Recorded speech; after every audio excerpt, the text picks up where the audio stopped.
तर झी 24 तासनं उघड केलेलं जमीन गैरव्यवहाराचं प्रकरण यामध्ये आता एक महत्वाची अपडेट आपण पाहतोय। तर मुख्यमंत्र्यांनी कोर्टाला तरी उत्तर द्यावं, सचिन सावंतांनी देवेंद्र फडणवीसांना टोला लगावलेला आहे। कोर्टाने सुद्धा विचारलं पार्थ पवारांचं यामध्ये नाव का नाही असं म्हणत त्यांनी आता हा टोला लगावलाय। तर न्यायालयही विचारते यांचं नाव का नाही। त्यामुळे मला असं वाटतं की यांनी नीतिमत्ता सगळं सोडून कमरेचं सगळं वस्त्र काढून डोक्याला बांधलेलं आहे आणि लज्जाहीनतेचा कळस चाललेला आहे।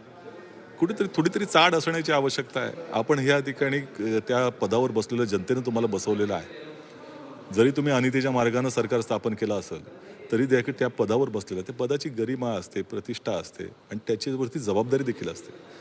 ते जबाबदारी वगैरे सगळ्या गुंडाळून ठेवलेल्या आहे असं दिसतंय या सरकारनं। निश्चितपणे मुख्यमंत्री साहेबांकडनं या संदर्भामध्ये उत्तराची अपेक्षा आहे की न्यायालयाला तरी उत्तर द्या। आम्हाला विरोधी पक्षांना देत नाही, न्यायालय म्हणते त्याला तरी उत्तर द्या।